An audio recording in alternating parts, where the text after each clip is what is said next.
नमस्कार। अगर आप पॉलिटिशियन हैं या पॉलिटिक्स में थोड़ा सा भी इंटरेस्ट रखते हैं तो ये वीडियो आपके लिए है। इस वीडियो में हम सीखेंगे how you can become a politician, how you can deal with problems when it's your government versus theirs. मैं शासन में बैठा हूं, मुझे मालूम है इस प्रकार से रुपया इतनी तेजी से गिर नहीं सकता। रुपया आज अस्पताल में जीवन और मृत्यु के बीच खड़ा हुआ। या तो रुपया नीचे गिरता है तो दूसरे दिन कांग्रेस की इज्जत नीचे गिरती है। In a democracy, the buck stops with the prime minister. It doesn't disappear with the prime minister. रुपया कमजोर होता जा रहा है। विश्व व्यापार में भारत टिक नहीं पाएगा और दिल्ली की सरकार जवाब नहीं दे रही है। देश जानना चाहता है प्रधानमंत्री। लेकिन अब वक्त बदल चुका है। नरेंद्र मोदी देश के प्रधानमंत्री बन चुके हैं और अब वो डॉलर के मुकाबले रुपए की गिरावट पर कुछ नहीं बोल रहे। तब भी नहीं जब आजाद भारत के इतिहास में पहली बार रुपया डॉलर के मुकाबले 70 के स्तर को पार कर चुका है। सरकार और बीजेपी देश की तस्वीर कुछ ऐसे ही पेश कर रही है कि देश में सब कुछ ठीक है, अर्थव्यवस्था टनाटन है।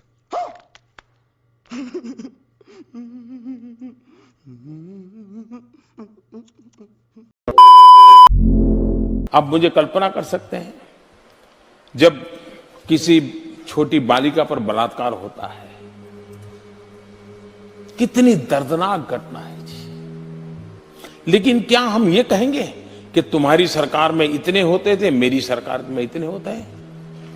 मैं समझता हूं इससे बड़ा गलत रास्ता नहीं हो सकता है। बलात्कार बलात्कार होता है। तो पहली बात यह है कि देश में क्राइम अगेंस्ट विमेन, इसका अगर रिकॉर्ड देखा जाए तो देश में जो पहले 10 राज्य हैं जहां सर्वाधिक महिलाओं पर जुल्म हो रहे हैं, क्राइम हो रहे हैं, उनके साथ यातनाएं बढ़ रही हैं। पहले 10 में 7 राज्य कांग्रेस पार्टी रूल स्टेट है, 10 में से 7। अरे क्या करूं मैं इसका? क्या करूं इसका? क्या करूं? मार भी नहीं सकता। उत्तर प्रदेश की सरकार को डांटना पड़ा। एफआईआर लिखो। इस देश में एक थाने में एफआईआर लिखवाने के लिए सुप्रीम कोर्ट को बीच में आना पड़ा। जिस देश राज्य में आपके एमएलए के नाम आ रहे हैं, बलात्कार, उसके बाद हत्या, ये काम कौन से काम है? जरा उत्तर प्रदेश की जनता को गिनाओ तो। ये मां बेटियों की इज्जत लूटने के लिए सपा सरकार बनाई थी। मां बेटियों की हत्या करने के लिए सपा सरकार बनाई थी। क्या यही काम किया आपने? ये काम है कि कारनामा? 2 महीने जिंदगी और मौत से लड़ने के बाद मंगलवार देर रात उन्नाव रेप पीड़िता को दिल्ली के एम्स अस्पताल से डिस्चार्ज कर दिया गया। 28 जुलाई को एक ट्रक से टक्कर के बाद पीड़िता और उनका वकील बुरी तरह घायल हो गए थे और पीड़िता की मौसी और चाची की मौत हो गई थी। गाड़ी को टक्कर मारने वाले ट्रक का नंबर भी मिटा हुआ मिला। पीड़िता का आरोप है कि ट्रक की इस टक्कर में उसे जान से मारने की कोशिश की गई। इस केस में आरोपी बीजेपी के विधायक कुलदीप सेंगर हैं। कुलदीप सिंह सेंगर पर आरोप है कि उसने पीड़िता के साथ पहले गैंगरेप किया और फिर विरोध करने पर पीड़िता के पिता को पहले जेल भिजवाया और फिर जेल में ही हत्या करवा दी। पीड़िता अब दिल्ली के एम्स अस्पताल से डिस्चार्ज हो चुकी है, लेकिन वो और उसका परिवार अब वापस उन्नाव जाना नहीं चाहते। उन्हें अपनी जान को खतरा महसूस हो रहा है। वैसे भी पीड़िता बीते 2 साल में अपना आधा परिवार खो चुकी। उन्नाव रेप से जुड़े हुए 5 मामले कोर्ट के पास हैं। फैसला एक पर ही आया है। बाकी 4 मामले जिन पर फैसला नहीं आया है वो है पीड़िता के पिता को किस केस के तहत गिरफ्तार किया गया था, पुलिस की कस्टडी में पीड़िता के पिता की मौत हुई थी, पीड़िता का एक्सीडेंट जिसकी साजिश रचने का इल्जाम सेंगर और उनके साथियों पर है, और इस रेप केस के अलावा पीड़िता का एक और गैंगरेप का केस भी कोर्ट में है। ने कल रात 11:40 पर दम तोड़ दिया। आपको हम बता दें कि पीड़िता 95% जली हुई हालत में गुरुवार रात दिल्ली लाई गई थी। सफदरजंग अस्पताल में उसका इलाज चल रहा था। गुरुवार सुबह ही उन्नाव में 5 आरोपियों ने उसे पेट्रोल डालकर जला दिया था। आरोपियों में से एक पीड़ित के साथ हुए गैंगरेप का मुख्य आरोपी। ये जितने पार्लियामेंट के चुनाव लड़ने वाले लोग हैं, जिन्होंने अपने फॉर्म भरे हैं, उन फॉर्म में उन्होंने लिखा है किसने कितना गुनाह किया है, किस पर कितने केसेस चलते, सब है ना, आता है ना खबरों में। मैं पहला एक कमेटी बनाऊंगा और मैं कहूंगा किस पर कौन कौन से गुनाह जरा निकालो। उसमें भाजपा वालों को भी नहीं छोड़ूंगा, एनडीए वालों को भी नहीं छोड़ूंगा। नहीं, मैं नहीं मानता। देखिए, बीजेपी ने दरअसल अंडरवर्ल्ड डॉन छोटा राजन के भाई को विधानसभा चुनाव में उम्मीदवार बनाया है। और जो कर्नाटक असेंबली में बैठ के पोर्न पिक्चरें देखता था उसको उप मुख्यमंत्री बनाया है। अब मुख्यमंत्री बनाने के लिए क्या देखना पड़ेगा प्रभु, ये बताइए। देश की विकास दर का जो फिगर आया है वो बहुत ही चिंताजनक है। देखिए, तीन बातें हैं जिसको कारण बड़ी चिंता का विषय बनता है। एक, विकास दर का इस प्रकार से नीचे गिरना। देश में विकास दर की रफ्तार और धीमी पड़ गई है। 5% से घटकर 4.5% हो गई है। दूसरी 8 कोर इंडस्ट्री के आंकड़े बता रहे हैं कि एक भी पॉजिटिव न्यूज नहीं है। 8 में से 6 कोर इंडस्ट्री में विकास दर गिर गई। 5.8% की गिरावट है। इतना बड़ा झटका है। दूसरा, रुपया तेजी से कमजोर हो जाना। उस समय नरेंद्र मोदी गुजरात के मुख्यमंत्री थे और जिस कमजोर रुपए की बात कर रहे हैं उस वक्त $1 की कीमत थी 56 रुपए 1 पैसा।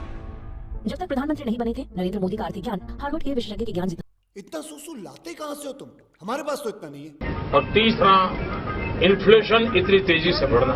अभी वानखेड़े स्टेडियम में क्रिकेट का मैच चल रहा था और वानखेड़े स्टेडियम में लोग चर्चा कर रहे थे, शर्त लगा रहे थे कि बताओ ये मैच के दरमियान सचिन तेंदुलकर सेंचुरी लगाएंगे या प्याज के दाम सेंचुरी लगाएंगे।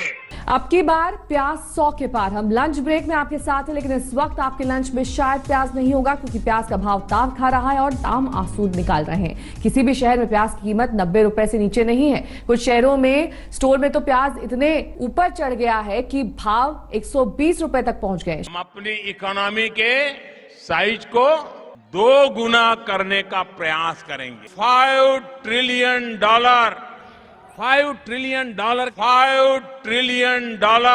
मैं फेंक रहा हूँ। अरे नहीं मैं फेंक रहा हूँ। अरे बिल्कुल ऐसा नहीं नहीं फेंक रहा नहीं। यकीन नहीं है ना? चल साइकिल घुमा चल। इस लक्ष्य को हासिल करने के लिए हमने अभी काम शुरू नहीं किया।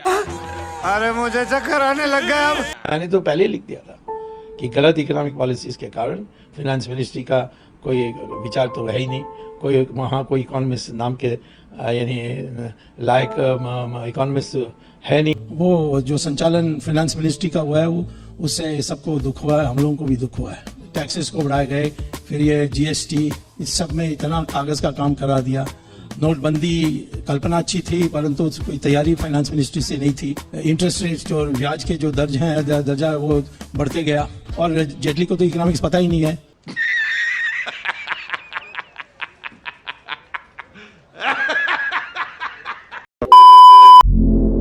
कहता है भ्रष्टाचार करने की जरूरत होती है। भाइयों बहनों, मेरा मंत्र है, न खाता हूं न खाने दूंगा।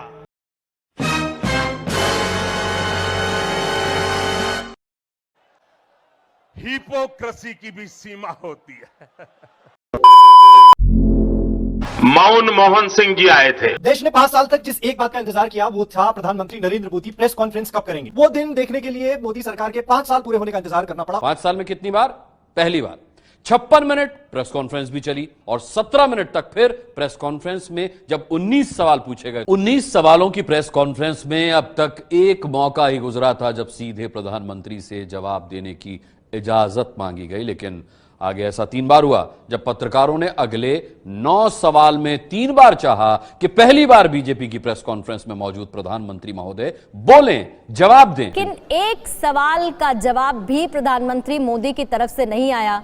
ऐसी किस बात की प्रेस कॉन्फ्रेंस है? क्यों गूंगा बहरा है क्या? ये सवाल प्रधानमंत्री के लिए सिलेबस से आउट जैसा आया।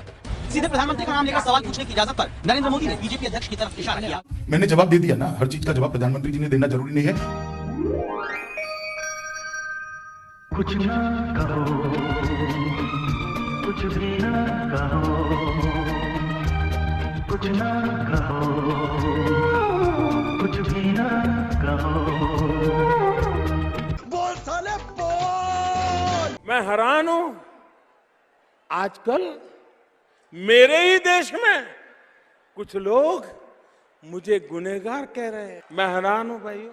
बंद करो, हाथ जोड़ के मैं मोदी साहब से गुजारिश करता हूँ।